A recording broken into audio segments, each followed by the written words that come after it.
बिस्मिल्लाहिर्रहमानिर्रहीम। आज जो हमारा टॉपिक है वो प्रॉपर्टीज ऑफ चार्ज।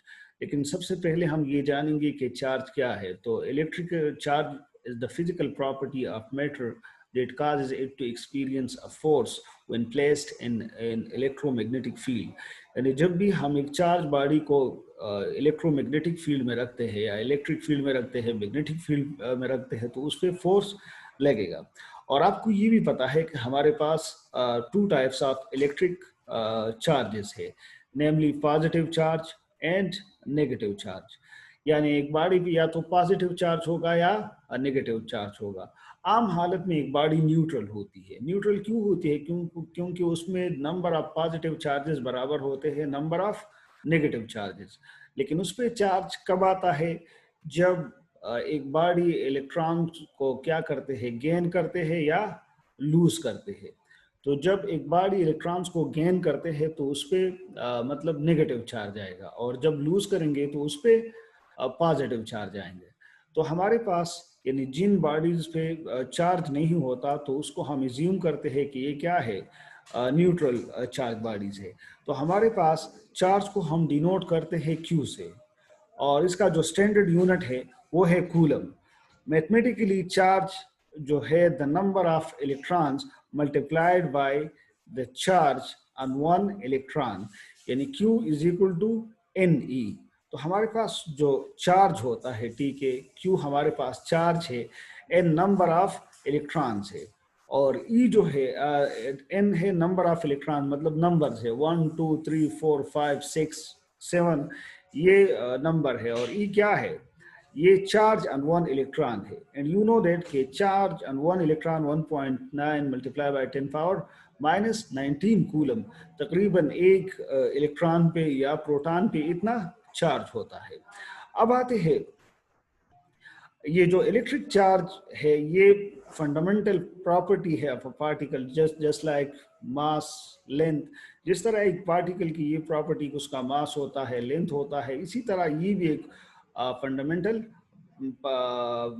प्रॉपर्टी है। अब it also signifies the force of attraction between two electrons. The two very basic natures of electric charges. आपको पता है कि लाइक चार्जेस जो है वो एक दूसरे को रिपेल करते हैं, यानी that is one electron will repel another electron, यानी लाइक चार्जेस। इसी तरह one proton will repel another proton, यानी like charges will repel each other. इसी तरह अनलाइक चार्जेस जो होते हैं, यानी पॉजिटिव नेगेटिव, ये इसी तरह, या इलेक्ट्रॉन और प्रोटॉन, तो ये क्या करते हैं? Unlike charges attract each other, एक दूसरे को अट्रैक्ट करते हैं, यानी that one electron will attract another proton और वाइस वर्सा। इसी तरह एक प्रोटॉन दूसरे इलेक्ट्रॉन को क्या करेगा? वो अट्रैक्ट करेगा। तो सेम चार्जेस जो है या लाइक चार्जेस जो है वो एक दूसरे को रिपेल करते हैं, और अनलाइक चार्जेस जो है वो एक दूसरे को अट्रैक्ट करते हैं। अब आते हैं, ठीक है, यानी अगर आप देख ली यहाँ पे लाइक चार्जेस है, positive positive, so they will repel each other. इसी तरह नेगेटिव नेगेटिव, ये लाइक चार्जेस है, so they will repel each other. और अपोजिट चार्जेस जो है अगर आप लोग यहाँ पे देख ले, यानी positive and negative, so they will attract each other. अब आते हैं, the nature of charge is responsible for the force acting on them and coordinating direction of flow of them. The charge on electron and proton is same. ये जो charge electron और proton पे क्या होता है? सेम होता है, यानी दोनों पे तकरीबन 1.6 multiply by 10 power minus 19 coulomb. उनमें जो बुनियादी फर्क है, the only difference is that we show charge on proton positive sign से हम शो करते हैं, और इलेक्ट्रॉन को हम नेगेटिव साइन पे शो करते हैं। लेकिन प्रोटॉन और इलेक्ट्रॉन पे चार्ज क्या होता है? वो सेम होता है। अब देखो, यूनिट ऑफ चार्ज क्या है? The SI standard unit of electric charge is coulomb, और उसका जो सिंबल है, यानी उसको सिंबल जो उनका है वो C है, यानी कैपिटल C से हम उसको डिनोट करते हैं। अब वन कूलम को हम किस तरह डिफाइन कर सकते हैं? One coulomb is defined as the charge flowing through a wire in 1 second if the current flowing in the wire is 1 ampere। अगर हमारे पास चार्ज, वो मतलब जितना चार्ज 1 सेकंड में फ्लो होता है, अगर करंट कितना हो, 1 एम्पेयर हो, तो ये किसके बराबर है, 1 कूलम। यानी charge flowing to a wire in 1 second if the current flowing in the wire is 1 ampere. अब इसको हम जिस क्वांटिटी को भी हम मेजर करते हैं तो उसको एक्सटेंडेड वैल्यू के साथ क्या करते हैं, हम कंपेयर करते हैं। अब basic properties of electric charges जो है, ठीक है, यू नो दैट हमारे पास दो किस्म के चार्जेस है, positive and negative. There are other certain basic properties that they follow. If the size of charged bodies is so small, अगर हमारे पास एक चार्ज बॉडी है और उसका साइज बहुत कम है, we consider them as point charges, तो हम उसको consider as a point charge करते हैं। और जो बेसिक प्रॉपर्टीज है वो है कि charges are additive in nature, charge is a conserve quantity है, और क्वांटाइजेशन ऑफ चार्ज। तो ये बेसिक जो प्रॉपर्टीज है, अब इसको एक्सप्लेन करते हैं। यानी चार्ज जो है ये एडिटिव इन नेचर है, चार्ज कंजर्व क्वांटिटी है, और क्वांटाइजेशन ऑफ चार्ज। एडिटिव का मतलब ये है कि charges are additive in nature mean they are like scalars, यानी जिस तरह हम स्केलर्स को ऐड कर सकते हैं। फॉर एग्जांपल हमारे पास यहाँ पे लेट्स सपोज हमारे पास Q1 एंड Q2 ये चार्जेस है। Now we wish to find the total charge of the system. अगर हम टोटल चार्ज को मालूम करना चाहते हैं, the total charge of the system will be the algebraic sum of Q1 and Q2, I Q1 plus Q2। Suppose ये 3 coulomb है, ये 4 कूलम है, तो टोटल चार्ज कितना होगा, 7 कूलम होगा। Let's say a system contains Q1, Q2, Q3, Q4 and Q1 up to Q1। तो net charge किसके बराबर होगा, इन सब को हम क्या करेंगे, ऐड करेंगे। तो ये हमारे पास, यानी लेट्स सपोज दो चार्जेस है, एक चार्ज है 2 कूलम, दूसरा चार्ज है 6 कूलम, तो टोटल चार्ज कितना आएगा उस पे, 8 कूलम आएगा, 8 कूलम चार्ज आएगा। यानी लेट्स सपोज ये है Q किसके बराबर होगा, ये 3 चार्जेस है, लेट्स सपोज एक चार्ज बॉडी है Q1, Q2, Q3, तो फिर हम उनको ऐड करेंगे। तो ये क्या है, एडिटिव इन नेचर है। चार्ज जो होते हैं इज अ कंजर्व क्वांटिटी, यानी जिस तरह the charge is a conserve quantity which means charge can nether be created nor be destroyed. लेकिन यानी चार्ज को हम न पैदा कर सकते हैं न ख़त्म कर सकते हैं, लेकिन but can be transferred from one body to another by certain method like conduction and induction.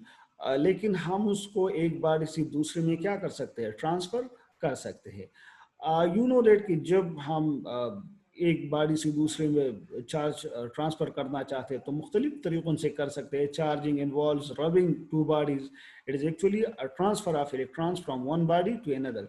Let's suppose हम दो बॉडीज को रब करते हैं, तो जब उस पर चार्ज आता है, जिस तरह हम बच्चे सरों में जो कंघी वगैरह करते हैं, फिर वो जब कागज उठाते हैं, तो वो सिर्फ क्या है, ट्रांसफर ऑफ चार्जेस है।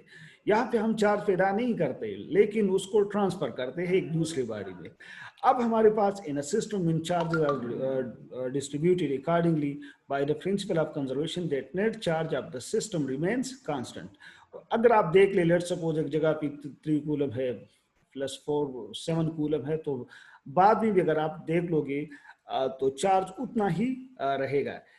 In as an example, if 5 coulomb is the total charge of the system, that it can be redistributed as 1 coulomb, 2 coulomb and 2 coulomb.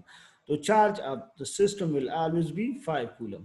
Although the charge carriers may be destroyed in a system, but the net charge will remain conserved.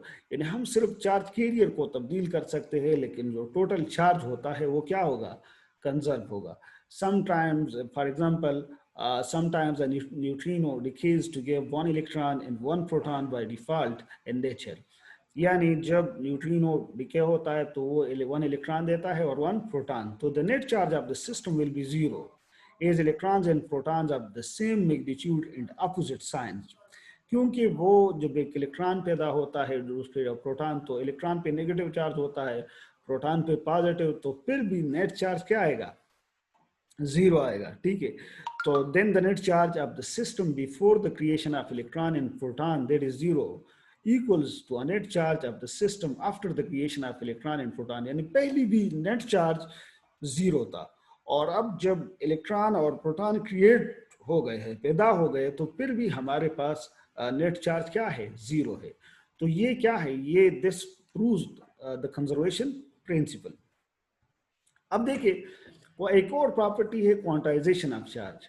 यानी quantization of charge का मतलब ये है कि हमारे पास ये जो atom होता है, ठीक है, ये क्वांटाइज होता है। यानी quantization of charge means that it exist in discrete packets. और यानी ये बंडल्स में होते हैं, डिस्क्रीट पैकेट्स में होते हैं, ये कंटिन्यूस नहीं होता। तो चार्ज क्या होता है, क्वांटाइज होता है। लेकिन आपको ये भी पता है कि the charge of one electron is so small that it makes it impractical to use as a unit of electrical charge. यानी चार्ज बहुत कम होता है इलेक्ट्रॉन पे, तो उसी वजह से हम क्या करते हैं, एक और कूलम को हम उसका लेते हैं। यानी एक इलेक्ट्रॉन पे चार्ज बहुत कम होता है, फॉर दैट रीज़न हम उसको मतलब इस यूनिट नहीं लेते। तो चार्ज का जो यूनिट है वो कूलम है। और वन कूलम कितने कितने इलेक्ट्रॉन होते हैं, 6.28 मल्टीप्लाई बाय 10 पावर 18 इलेक्ट्रॉन्स पे जितना चार्ज होता है, तो वो वन कूलम की बराबर होता है। जिस तरह हमने बात की, a quantization of charge means that charge is a quantized quantity and is expressed as an integral multiple of the basic unit of charge. यानी ये एज एन इंटीग्रल मल्टीपल हम q is equal to N E लेते हैं। n आपको पता है integer है, और इंटीगर जो है ये मतलब 1 2 3 4 5, and not fraction or irrational number. यानी ये न फ्रैक्शन होगा न रेशनल नंबर होगा, बल्कि ये क्या है 1 2 3 4 5। अगर यानी ये नहीं होगा कि 1.5 या 1.7 1.8, नहीं, ये एक फिक्स नंबर होगा 1 2 3 4 5। तो हमारे पास एक बॉडी पे कितना चार्ज होगा, वो डिपेंड करता है नंबर ऑफ इलेक्ट्रॉन्स या प्रोटॉन पे डिपेंड करता है। अगर वो लेट सपोज आपकी 3 इलेक्ट्रॉन्स है तो Q is equal to 3e होगा, 5 इलेक्ट्रॉन्स है तो 5e होगा। इसी तरह अगर प्रोटॉन है तो आप उसको ले सकते हो। तो ये आज का हमारा टॉपिक था कि व्हाट इज हमारे पास यानी प्रॉपर्टीज ऑफ चार्जेस क्या है। तो बेसिक प्रॉपर्टी जिस जिस तरह हमने बात की कि हमारे पास दो किस्म के चार्जेस है, positive and negative. Same charges repel each other and opposite charges attract each other. और फिर जो हमने मजीद प्रॉपर्टीज पढ़े कि ये एडिटिव इन नेचर होता है, ठीक है, ये कंजर्व होता है, और ये क्वांटाइज्ड होता है। Thank you and have